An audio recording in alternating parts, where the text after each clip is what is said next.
18వ పార్లమెంటుకు దేశవ్యాప్తంగా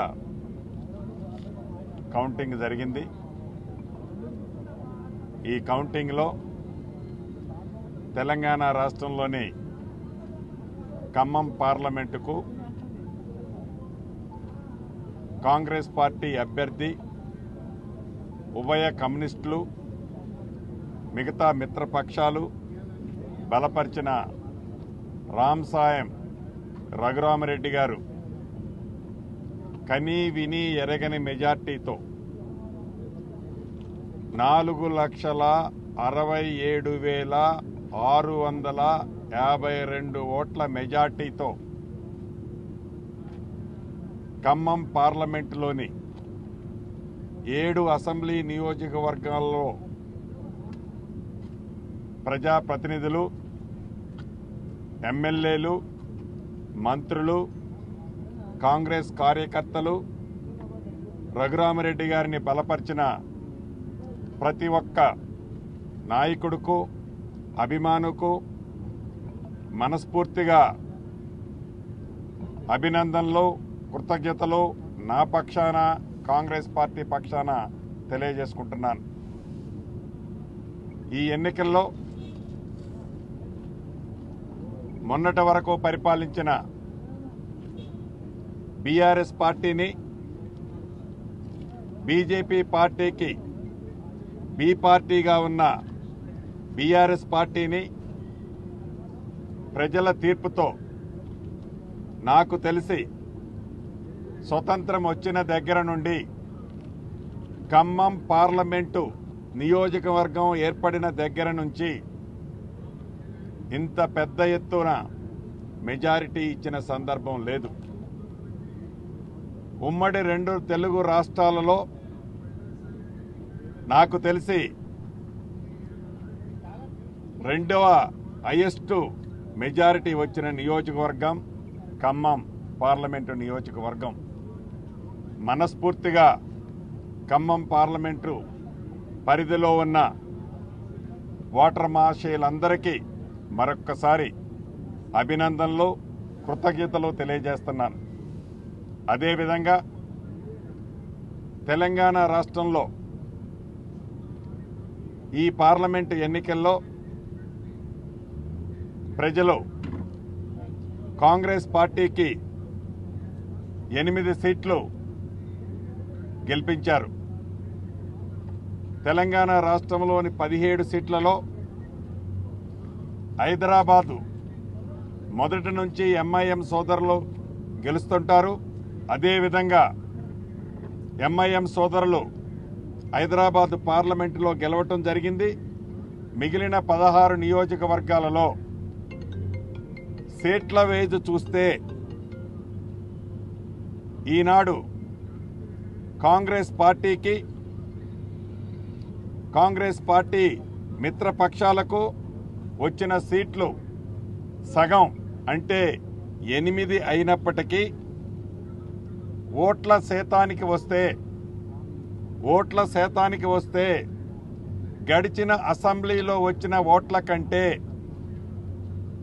సుమారు 1.76% ఓట్లు ఈనాడు అధికంగా రాష్ట్ర వ్యాప్తంగా కాంగ్రెస్ పార్టీకి వచ్చాయి అన్నది ఈ వేదిక ద్వారా యావత్ తెలంగాణ ప్రజలకు తెలియజేస్తున్నాను. రేవంత్ రెడ్డి గారు కానీ, ఉప ముఖ్యమంత్రి గారు భట్టి గారు కానీ, మిగతా నాయకులమైన మేమందరం మొదటి నుంచి ఏమైతే చెప్తూ వస్తున్నామో బీజేపీ పార్టీకి బీ పార్టీ బీఆర్ఎస్ పార్టీ అని, అదే నిజమైంది. అసెంబ్లీ ఎన్నికల్లో మొన్న డిసెంబర్లో జరిగిన అసెంబ్లీ ఎన్నికల్లో కాంగ్రెస్ పార్టీకి 39.4% ఓట్లొస్తే బీఆర్ఎస్ పార్టీకి 37.45% ఓట్లొస్తే బీజేపీ పార్టీకి 13.9% ఓట్లొచ్చాయి మొన్న అసెంబ్లీలో. ఈనాడు కాంగ్రెస్ పార్టీకి 41% దాకా ఓట్లొచ్చింది. 41% ఓట్లొచ్చింది. కానీ బీఆర్ఎస్ పార్టీ గతంలో బీజేపీ పార్టీకి ఎంత శాతం అయితే ఓట్లొచ్చిందో అంత శాతం ఓట్లకే బీఆర్ఎస్ పార్టీ పరిమితమైంది. మొదటి నుంచి మా నాయకుడు రేవంత్ రెడ్డి గారు చెప్తున్నట్లు 17 నియోజకవర్గాలలో 8 మంది అభ్యర్థులని బీఆర్ఎస్ అభ్యర్థుల్ని డమ్మీ అభ్యర్థుల్ని పెట్టి బీఆర్ఎస్ ఓటును మొత్తాన్ని బీజేపీ పార్టీకి ట్రాన్స్ఫర్ చేపిస్తుంది అని పోలింగ్ కంటే ముందే చెప్పటం జరిగింది. అదే ఈనాడు నిజమైంది. సుమారు 14-15% బీఆర్ఎస్ పార్టీ ఓటు శాతం పడిపోయింది. బీజేపీ ఓట్లు ఆనాడు బీఆర్ఎస్కి ఎంతైతే వచ్చాయో 37% చిల్లర ఈనాడు వచ్చాయి. ఈ ఎన్నికల్లో బీఆర్ఎస్ బీజేపీ రెండూ కలిసి అంతర్గతంగా ఏదైతే ఒప్పందాలు చేసుకున్నారో ఆ ఒప్పందాల ఫలితమే ఈనాడు 16 సీట్లలో కేవలం 8 సీట్లే గెలవగలిగారు.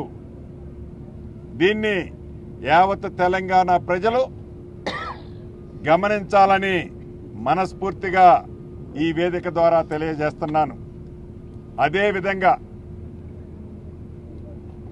మా నాయకులు రాహుల్ గాంధీ గారు, ఖర్గే గారు, శ్రీమతి సోనియా గాంధీ గారు, ప్రియాంక గాంధీ గారు, మిగతా నాయకులు మొదటి నుంచి ఏదైతే చెప్తూ వచ్చిందో ప్రజాస్వామ్యాన్ని కాపాడాలి అంటే,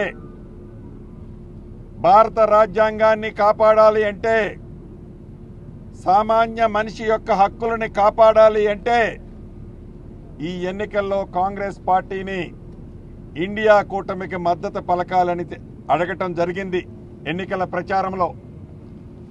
దాంట్లో భాగంగా మంచి తీర్పుని కాంగ్రెస్ పార్టీకి, ఇండియా కూటమికి బీజేపీ ఎన్డీఏ కూటమి ఊహించిన దాని అత్యధిక సీట్లు ఈనాడు ఇండియా కూటమికి ఇవ్వటం జరిగింది.